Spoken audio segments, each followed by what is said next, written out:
Teacher അക്കാദമിയുടെ പുതിയൊരു വീഡിയോയിലേക്ക് സ്വാഗതം. നിലവിൽ ഓരോ ജില്ലകളുടെയും അപ്ലിക്കൻ ലിസ്റ്റ് വന്നുകൊണ്ടിരിക്കുകയാണ്. നമ്മളുമായിട്ട് ബന്ധപ്പെട്ട വീഡിയോകളാണ് ചെയ്തുകൊണ്ടിരിക്കുന്നത്. ഡീലറുമായി ബന്ധപ്പെട്ട വിവരങ്ങളും വിദ്യാഭ്യാസ വാർത്തകളും കൃത്യമായി നിങ്ങളിലേക്ക് എത്തിച്ചേരുവാൻ ഈ ചാനൽ ഒന്ന് സബ്സ്ക്രൈബ് ചെയ്ത് വെക്കുക. മലപ്പുറം ജില്ലയിലെ ഡീലഡ് അപേക്ഷകരുടെ ആകെ സീറ്റുകൾ എത്രയാണ്, എത്ര പേർക്ക് കിട്ടാൻ സാധ്യതയുണ്ട്, കഴിഞ്ഞ വർഷത്തെയും ഈ വർഷത്തെയും അപേക്ഷകളുടെ എണ്ണത്തിൽ കൂടുതലോ കുറവോ സംഭവിച്ചിട്ടുണ്ടോ, അതുപോലെ ഈ വർഷം ആകെ അപേക്ഷിച്ചവരുടെ എണ്ണവും അതിൽ നിന്ന് എത്ര പേർക്കാണ് കിട്ടുക തുടങ്ങിയ കാര്യങ്ങളാണ് ഈ വീഡിയോയിൽ ചർച്ച ചെയ്യുന്നത്. വീഡിയോ മുഴുവനായിട്ട് കാണുക. നിങ്ങളുടെ എല്ലാ സംശയങ്ങളും കമന്റ് ബോക്സിൽ ചോദിക്കാം, കൃത്യമായി മറുപടി നൽകുന്നതാണ്. മലപ്പുറം ജില്ലയിൽ എയ്ഡഡ്, ഗവൺമെന്റ്, എയ്ഡഡ്, മൈനോറിറ്റി എന്നിവ ഉൾപ്പെടെ 5 കോളേജുകളാണുള്ളത്. അതിനകത്ത് എയ്ഡഡ് മൈനോറിറ്റി കോളേജിലെ അപേക്ഷ സെപ്പറേറ്റ് ആയതുകൊണ്ട് നമ്മൾ ആ കോളേജിനെ മാറ്റി നിർത്തുകയാണ്. അങ്ങനെ നോക്കുന്ന സമയത്ത് 4 കോളേജുകളാണ് മലപ്പുറം ജില്ലയിൽ ഗവൺമെന്റ് എയ്ഡഡ് മേഖലയിലുള്ളത്. ഓരോ കോളേജിലെയും സീറ്റുകളുടെ എണ്ണം കൃത്യമായി നിങ്ങൾക്ക് സ്ക്രീനിൽ കാണാം. 2 ഗവൺമെന്റ് കോളേജുകൾ, 2 എയ്ഡഡ് കോളേജുകൾ ഉൾപ്പെടെ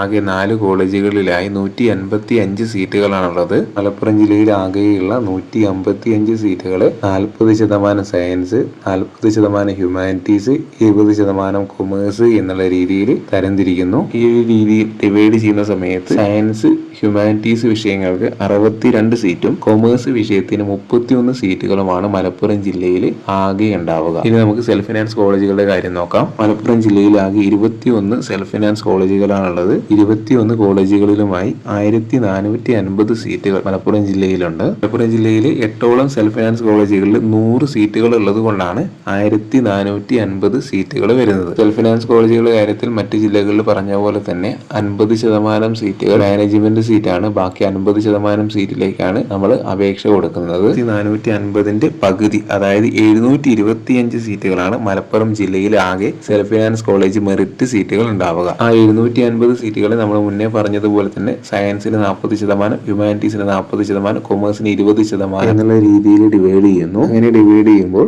290 സീറ്റുകൾ വീതം സയൻസിനും ഹ്യൂമാനിറ്റീസിനും ഉണ്ടാവും. 145 സീറ്റ് കൊമേഴ്സിനും ഉണ്ടാവും. മലപ്പുറം ജില്ലയിലെ ഗവൺമെന്റ് എയ്ഡഡ് സെൽഫ് ഫിനാൻസ് കോളേജുകളിൽ ആകെ സയൻസ് സീറ്റുകളുടെ എണ്ണം 352 ആണ്. ഹ്യൂമാനിറ്റീസിനും അതേപോലെ തന്നെ 352 ആയിരിക്കും. കൊമേഴ്സിന് വരുന്നത് 176 ആണ്. ഈ വർഷം മലപ്പുറം ജില്ലയിൽ അപേക്ഷ നൽകിയവരുടെ ഏകദേശം എണ്ണം പരിശോധിക്കാം. ഗവൺമെന്റ് സയൻസിന് 668 പേര്, ഗവൺമെന്റ് ഹ്യൂമാനിറ്റീസിന് 1147 പേര്, ഗവൺമെന്റ് കൊമേഴ്സിന് 507 പേര് എന്നിങ്ങനെയാണ്. സെൽഫ് ഫിനാൻസിന്റെ കേസിൽ 649 സയൻസ് പഠിച്ചവര്, 1054 പേര് ഹ്യൂമാനിറ്റീസ് പഠിച്ചവര്, 487 പേര് കൊമേഴ്സ് പഠിച്ചവര് എന്നിങ്ങനെയാണ് അപേക്ഷ നൽകിയിട്ടുള്ളത്. ഗവൺമെന്റ് സയൻസിന്റെ കേസിൽ 668 പേര് അപേക്ഷിച്ചു എന്ന് പറഞ്ഞു. അതിൽ 55 പേർക്കാണ് അഡ്മിഷൻ കിട്ടുക. ഹ്യൂമാനിറ്റീസിന്റെ കേസിൽ 1147 അപേക്ഷകരിൽ നിന്ന് 56 പേർക്കാണ് അഡ്മിഷൻ കിട്ടുക. കൊമേഴ്സിന്റെ കേസിൽ 507 പേര് അപേക്ഷകരായിട്ടുണ്ട്. 29 പേർക്കാണ്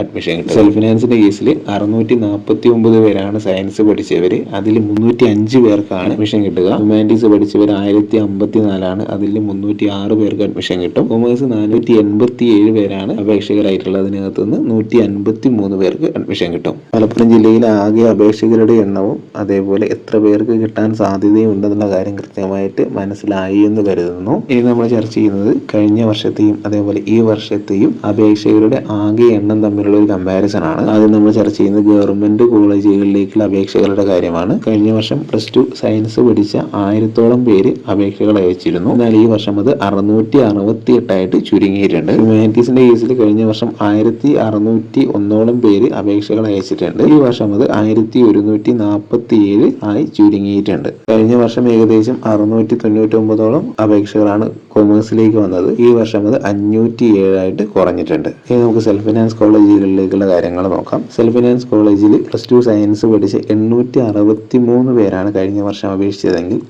ഈ വർഷം അത് 649 ആയിട്ട് ചുരുങ്ങിയിട്ടുണ്ട്. ഹ്യൂമാനിറ്റീസ് പഠിച്ച 1309 പേര് കഴിഞ്ഞ വർഷം അപേക്ഷിച്ചിരുന്നെങ്കിൽ ഈ വർഷം അത് 1054 ആയിട്ട് ചുരുങ്ങിയിട്ടുണ്ട്. കൊമേഴ്സ് പഠിച്ച 633 പേര് കഴിഞ്ഞ വർഷം അപേക്ഷിച്ചെങ്കിൽ ഈ വർഷം അത് 487 ആയിട്ട് ചുരുങ്ങിയിട്ടുണ്ട്. ഈ ഒരു കണക്കുകൾ ഏകദേശം കണക്കുകളാണ്, ചെറിയ വ്യത്യാസങ്ങൾ ഉണ്ടാവാൻ സാധ്യതയുണ്ട്. മലപ്പുറം ജില്ലയിലെ ആകെ സീറ്റുകളുടെ എണ്ണം എത്ര അപേക്ഷകർക്ക് ഡീലഡ് അഡ്മിഷൻ ലഭിക്കും. അതേപോലെ കഴിഞ്ഞ വർഷത്തെ ഈ വർഷത്തെയും അപേക്ഷകരുടെ എണ്ണം എന്നിവ തമ്മിലുള്ള ഒരു കമ്പാരിസൺ ആണ് നമ്മൾ ഈ ഒരു വീഡിയോയിൽ ചെയ്തത്. ഈ വീഡിയോയിൽ നിന്ന് കൃത്യമായ ഒരു ഉത്തരം എത്ര പേർക്ക് കിട്ടുമെന്നുള്ള കൃത്യമായ ഉത്തരം നിങ്ങൾക്ക് ലഭിച്ചു എന്ന് തോന്നുന്നു. അപ്ലിക്കേഷൻ ലിസ്റ്റ് പരിശോധിച്ച് നിങ്ങളെക്കാൾ മാർക്ക് കൂടി എത്ര പേരുണ്ട് എന്ന് നോക്കുക. അതിനകത്ത് ഒരു 10 സീറ്റോളം കുറച്ച് കഴിഞ്ഞാൽ നിങ്ങൾക്ക് കിട്ടുമോ ഇല്ലയോ എന്നുള്ള കാര്യം മനസ്സിലാവും. 10 സീറ്റ് കുറയ്ക്കാൻ പറഞ്ഞ് റിസർവേഷൻ സീറ്റുകൾ ഒഴിവാക്കാൻ വേണ്ടിയാണ്. നിങ്ങളുടെ എല്ലാ സംശയങ്ങളും കമന്റ് ബോക്സിൽ രേഖപ്പെടുത്തുക. കൃത്യമായി മറുപടി നൽകുന്നതാണ്. ഇനി മറ്റൊരു വീഡിയോയുമായി വീണ്ടും കണ്ടുമുട്ടാം.